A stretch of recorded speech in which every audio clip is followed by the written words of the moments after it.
Hi, Educator Barnes here, and today I'm going to talk to you about the Scraps of Time series by Patricia C. McKissick. This book is the third book in the Scraps of Time series, A Song for Harlem. The series centers around a grandmother in the attic with her three grandchildren. They're going through different boxes, they're coming across mementos, and when they come across a particular memento, the grandmother tells her grandchildren about this relative in their family. This book centers around Lily Bell Turner. She submitted some poetry to participate in a workshop in Harlem and was picked to participate in the program. So she goes from her little small town in Myrna, Tennessee to stay with her Aunt Odessa in Harlem, New York. While in the workshop, there are some other girls in the workshop that are from New York, and they make fun of her and another girl that are from the country.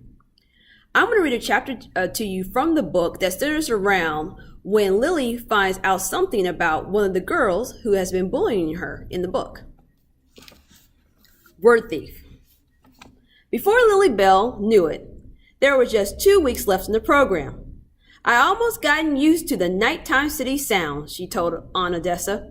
When I get back home, I probably won't be able to sleep. It'll be too quiet. Aunt Odessa laughed.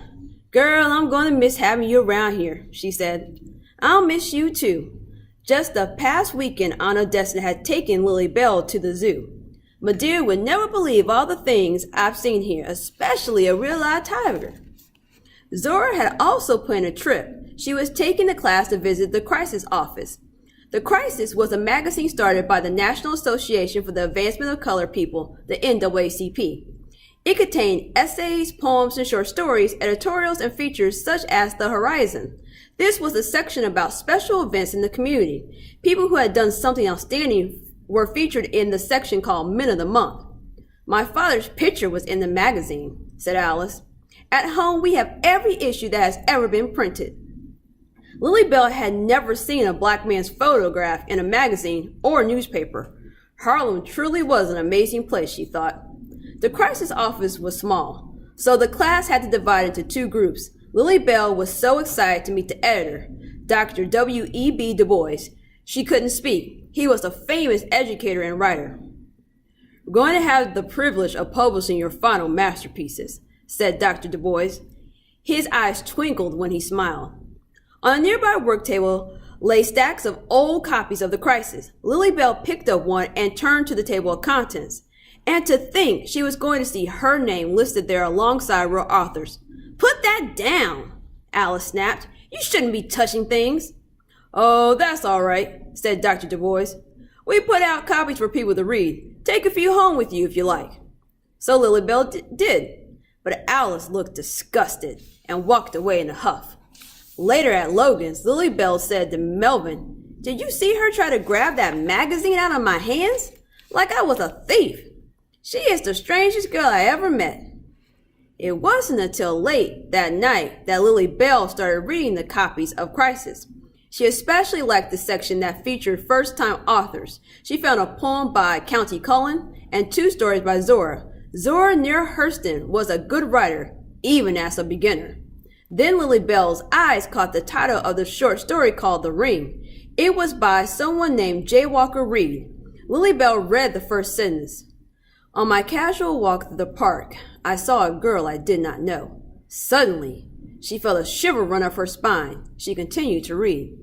She was sitting alone on a park bench where I often stopped to rest and feed the pigeons and squirrels. As I moved closer, I could see the woman's lips moving as if she was in a conversation with a phantom. She was a portrait of unhappiness. Her head drooped in despair. Lily Bell gasped. She couldn't believe it. But as she read more, there was only one way to explain what she saw right there on the page. Then she closed the magazine and sighed deeply. No wonder Alice was acting so strange. She was nervous, Lily Bell whispered to herself. She knew what she had done. Alice had copied almost word for word the opening paragraph of J. Walker Reed's short story and said it was hers. Alice was a thief, a word thief. And so not only do I like this book because it gives you a snap back in time and it tells you about important parts of our history, But this book also deals with plagiarism. And as an English teacher, that is something I have to deal with. It's something I have to teach students.